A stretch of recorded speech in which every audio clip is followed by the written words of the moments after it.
Hello, the Gentleman Gamer here, and today I'm playing EVE Online. And for the past few weeks, I've been getting myself settled in the Braves Collective's new nullsec space in the Curious region.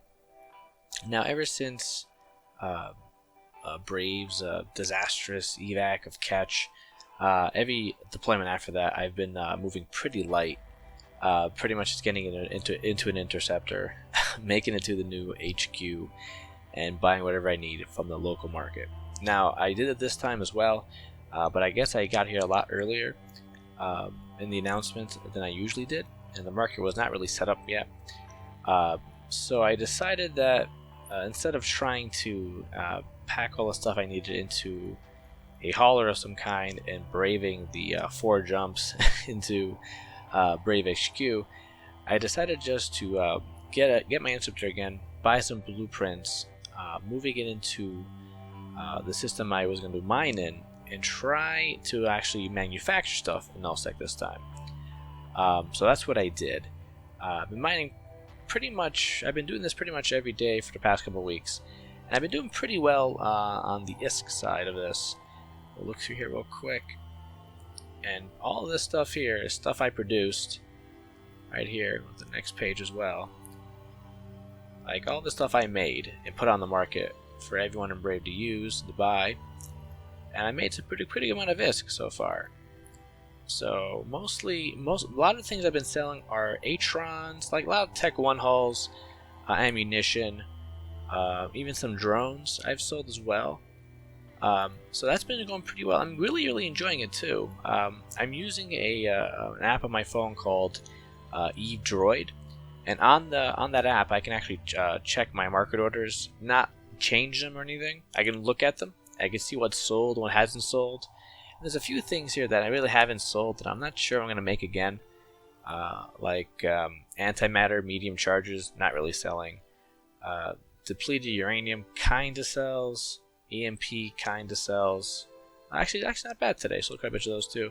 So on my phone while I'm at work or doing other things, I can actually check what's sold and what is selling. So it's kind of like playing EVE without actually being logged in. So I do enjoy that quite a bit.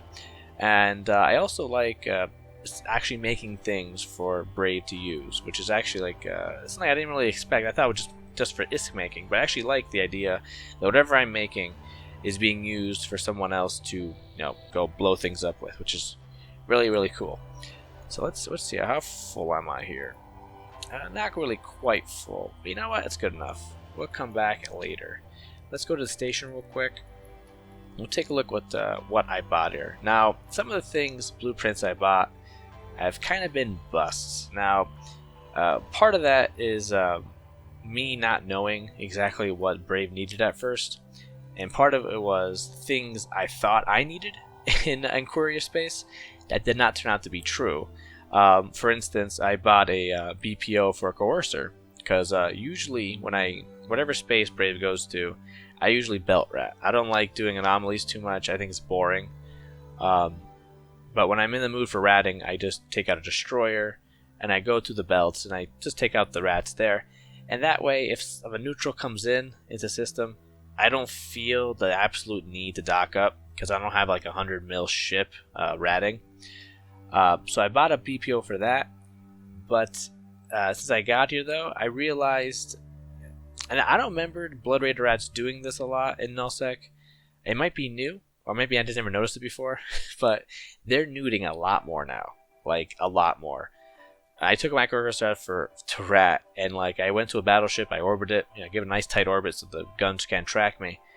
But they started nuding me, and they literally drained my capacitor. Like, it shut down my prop mod, all my guns, and the cursor was useless. So I could not use that ship anymore. But I did end up buying the BPO.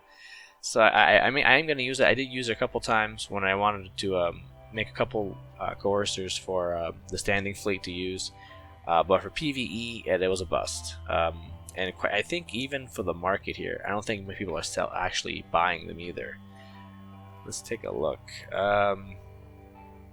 Let's go price history. Now this is in the region though too, not just Brave. But you can see the numbers are pretty low overall compared to other ships I've been making. So it is kind of a bust. but if I want one, I can always make one for myself at least. So that was not very good. But ships like actually not here right now. I think I'm making more as I speak. But ships like the Atron, the Crucifier, the Talwar, these definitely sell a lot. I've been selling tons of Atrons, so I'm making them pretty much every day. I make some and I put them on the market. And how I figured this out was I pretty much just went to a third-party tool here. If you go to ZKillboard, and of course I'm in Brave Collective, so I put Brave Collective in here. And pretty much I look through here and I check everything that Brave is losing. And I noticed a lot of them were losing Atrons, and they were losing Thrashers and Talwars. They're also losing like Caracals a lot, but I didn't want to spend, I think the BPO was like 110 mil or something. And I wasn't sure I was committed enough to manufacturing at that point to buy it, but I might be now. So I'm thinking about getting a Caracal BPO and try making that in null. But that's what I did. I pretty much went through pages and pages of Brave dying and to see what they needed the most. And that worked out pretty well. Now, I haven't... a lot of the ships that Brave are using here now are using Tech 2 modules, and I can't even mine Rakoxit. And I'm not exactly sure the most efficient way to manufacture Tech 2 stuff. So I'm gonna wait off on that. Keep making Tech 2, Tech 1 stuff like frigates, destroyers, maybe cruisers if I'm willing to spend the ISK, and rigs. Rigs actually been selling a lot too. I just got these ones the other day, Trimarchs and small anti-EM enforcers are good too. And this one actually as well. I sold a couple of these, not as much as I would like, but what are they called? Small targeting system subcontrollers. What do these do again? Let's see here. Designed to increase a ship's targeting speed. Okay, so pretty much anyone who wants an interlocking gate camp with a destroyer will probably use one of these. And destroyers are kind of are not very well tanked, so they'll definitely lose them when the ship goes up. So I'm making those. I think I made one batch of these, and I think half of them sold so far. So not too good, but not too bad either. But I've been really enjoying the manufacturing more than I thought I would, and I'd definitely be doing more. And I want to get more invested in it. I just want to make sure that I have, make sure the prices are good on both sides. Because here, we'll take a look at one of these ones real quick. The Maulus.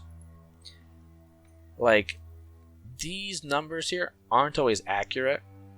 For some reason, like you see, the estimated price here is up. Actually, go down here. Let's go down to 1.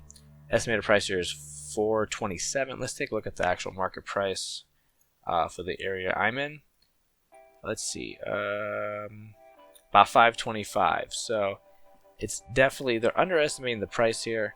And every time I calculate the actual minerals they estimate, they always overestimate the value of the minerals.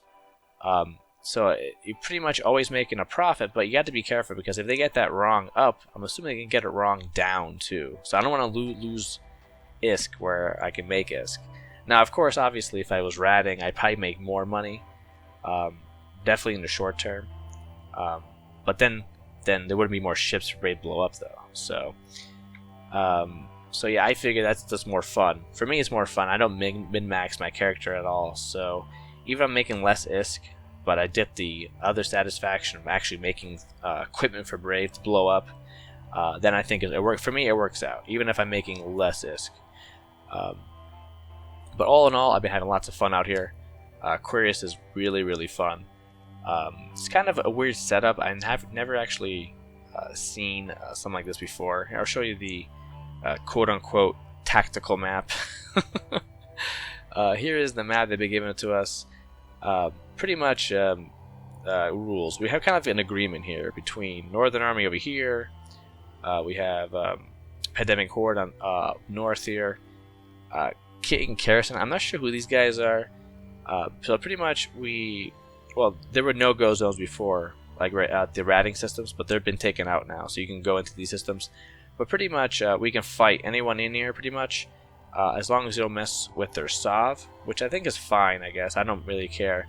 But as I noticed when was it Karma Fleet came in, that attacked Bravespace, and Pandemic Horde and Northern Army came in to help defend Arsov. So it's kind of like a Greek city-states type situation here.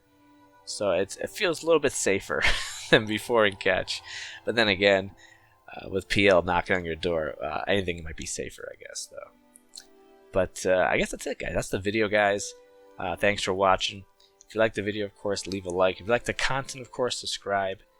And fly safe and fly brave.